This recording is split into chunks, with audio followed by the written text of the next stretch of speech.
noches. Estoy muy contento de leer con estos tres tamaños poetas. Creo que es la noche de los poemas largos, un poema largo. Y también quiero agradecerle a Inti por permitirme leer en el antiguo Museo de la Poesía Contemporánea, que era de los lugares que más ganas tenía yo de leer. Voy a leer un poema, bueno, si es que se le puede llamar poema, porque a veces no estoy seguro de que lo que yo haga estén exactamente poemas. Me encantaría escribir poesía, pero luego me parece tan imposible que creo que más bien lo que hago son como comentarios al margen de poemas que me gustan. Se llama Sor Juana y otros monstruos, una ponencia en verso seguida de 3 más shots en homenaje. Sor Juana y otros monstruos. Todos los sorjuanistas discrepan en algo, discrepan entre ellos, discrepan en algo que suele ser casi todo. Por ejemplo, las razones de Sor Juana para tomar los hábitos, las razones de Sor Juana para escribir la carta atenagórica, las razones de Sor Juana para su abjuración final. O también, por ejemplo, el verdadero apellido de Sor Juana, el verdadero significado del primero sueño, la verdadera naturaleza de la relación con la marquesa de Paredes, alias Lisi. Principalmente eso. Todos los sorjuanistas suelen discrepar en torno a la naturaleza de la relación de Sor Juana con la marquesa de Paredes, alias Lisi. Y también en casi todo lo demás, de lo cual es posible deducir que la tarea primordial de los sorjuanistas es la de discrepar de lo que dicen otros sorjuanistas.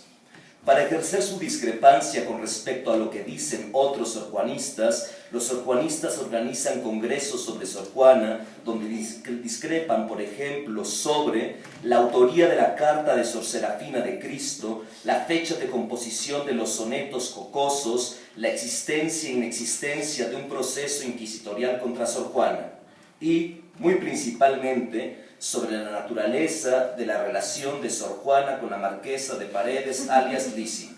Los sorjuanistas organizan congresos, los sorjuanistas escriben libros, los sorjuanistas preparan ediciones anotadas, los sorjuanistas publican artículos, ensayos, ponencias, cartas de refutación en revistas especializadas, en blogs personales, en memorias de congresos que ellos mismos organizan para discrepar de lo que dicen otros sorjuanistas.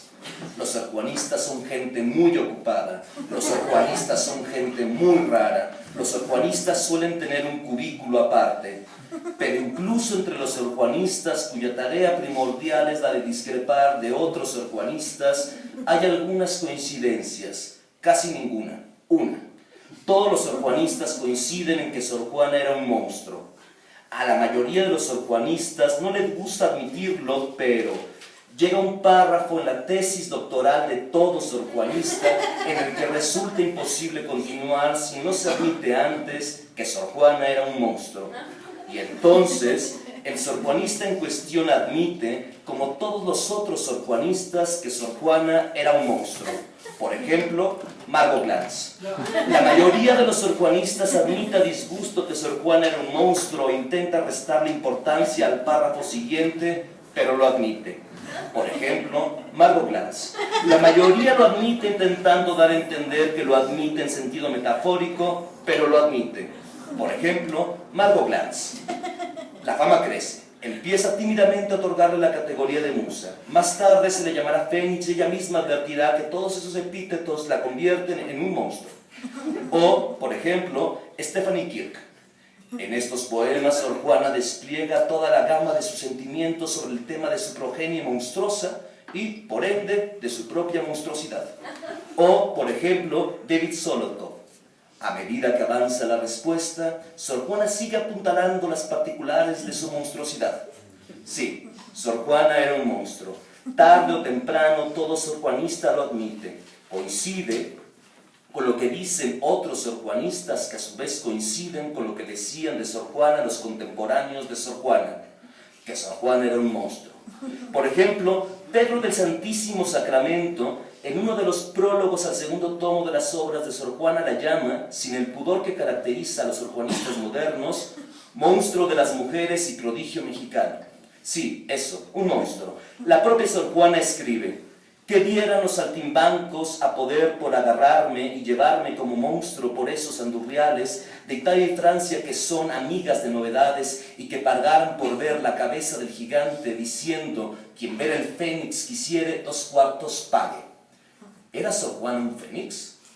Todos los sorjuanistas coinciden en que Sor Juana era un monstruo. En lo que discrepan es en qué clase de monstruo era.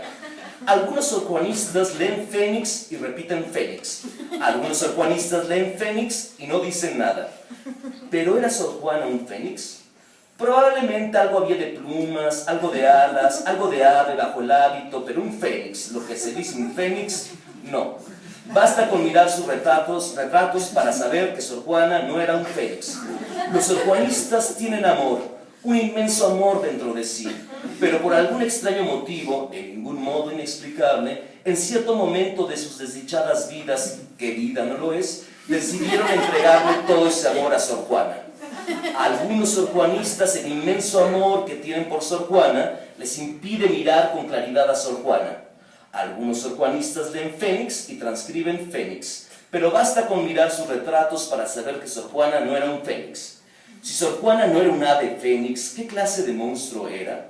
Los sorjuanistas no son de mucha ayuda al respecto. En general, los sorjuanistas no son de mucha ayuda en nada, salvo algunos, claro, Méndez Carta, a pesar de todo, Dorothy Jones hace algunos años, Octavio Paz incluso, Margot Glantz a veces, Antonio Latorre siempre. Vaya para ellos un humilde homenaje. Salvo algunos y salvo aquellos que cada 30 años descubren un inédito de Sor Juana, los sorjuanistas no son de mucha ayuda en general, y mucho menos a la hora de discernir qué clase de monstruo era. ¿Qué clase de monstruo era Sor Juana? Enigma. Un enigma que formula enigmas. Un enigma de Sor Juana. ¿Cuál es aquella homicida que piadosamente ingrata siempre en cuanto vive mata y muere cuando da vida? Sorjuanistas, atención. ¿Qué clase de monstruo formula enigmas? ¿Qué clase de monstruo es aquel cuyo poder radica en el lenguaje? ¿Una esfinge? ¿Era Sor Juana una esfinge? Sorjuanistas, he ahí un tema para su próximo congreso.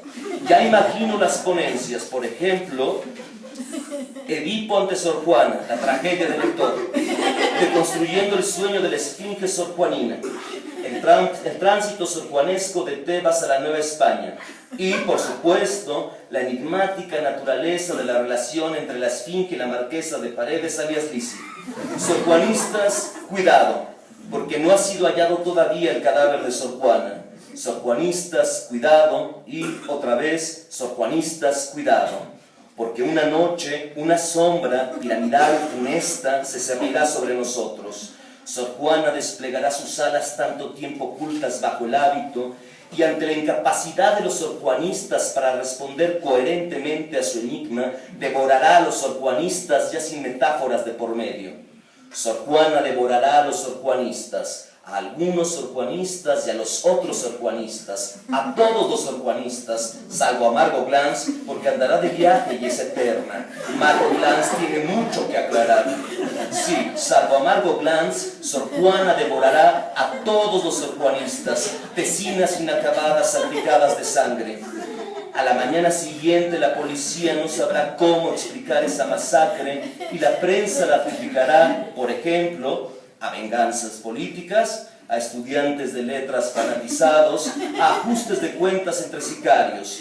Sorjuanistas, cuidado, una sombra se cernirá sobre nosotros. Sor Juana abrirá sus alas como se abre un libro y remontará la noche y ascenderá, bellísima y monstruosa, una vez más hacia las esferas.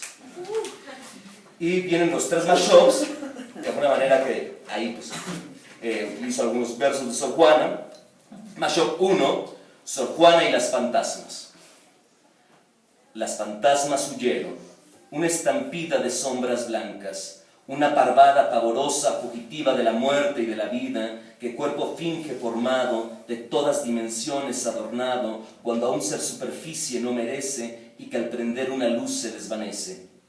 Las fantasmas huyeron, estaban aquí, les dije a mis hermanas, mas no me creyeron. Yo dormía, el cuerpo siendo en sosegada calma, un cadáver con alma, muerto a la vida y a la muerte vivo, el alma pues suspensa en la oscuridad inmensa de súbito se despeñó el cuerpo sabiéndose acechada. Abrí los ojos, allí estaban, inmunes al grito que arrancaban. Encendí una vela presto y, como de vapor leve formadas, en fácil humo, en viento convertidas, su forma resolvieron, las fantasmas huyeron. Mashup 2. Sor Juana y Medusa. Lámina líquida sirva de espejo, página lírica copie del agua al reflejo, trámite tímido entre el monstruo y los ojos, método lícito para esquivar el hechizo, la mirada petrificante de la señora que quiso, mísera, deslumbrada, celosa, convertir en estatua la décima musa, la intratable señora se llama Medusa, y a pesar del maltrato, sílabas ríspidas transcriban del charco al papel su retrato. Víboras engorgonan su cráneo, ráfagas de ideas ponzoñosas, pálida la frente, cándidas, falsamente las cejas engañosas, súbitos escultores sus ojos, célebres que en mármoles fúnebres a quienes los miran transforman, águila su nariz cazadora, cátedra de crueldades su boca, bífida la lengua, ácido su aliento, todo cuanto dice provoca sufrimiento, trágico el cuello, aguarda el degüello mítico, tétrico, tránsito, vísperas, pánico, pues a partir de los hombros clásicos todo empeora. ¿Cómo confesar que a su modo resulta seductora? Sáficos músculos, garras, escamas, glándulas pródigas de venenos los senos, límites húmedos de los que no osaron hablar los helenos. Líbrenos, Hécate, de seguir adelante, de llegar a donde solo atrevería un amante de Hades ávido, más valdría rápido, presto a apurar un resumen del resto. Síntesis de esa lóbrega fémina, áspide, bípeda, hórrida, íngrima, lépera, pésima. Mashup 3, Sor Juana y las hermanas Murciélago. Poema de las atrevidas hermanas que se alimentan de vísceras humanas. Las hermanas Murciélago, las Vineidas, en forma afrentosa transformadas, aves sin pluma aladas, sin pluma, entonces termínese de escribir este poema, más que con palabras, con pausas y silencio, pues los poemas de terror, pienso, es mejor que queden en suspenso. Así el poema de aquellas tres oficiosas, digo, atrevidas hermanas, que el tremendo castigo de desnudas les dio pardas membranas, alas tan mal dispuestas que escarnios son aún de las más funestas. Las erinias, las gorgonas, las sorjuanas, las peores de todas estas últimas, tanto que luego de nombrarlas los versos se enmudecen del espanto. Muchas gracias.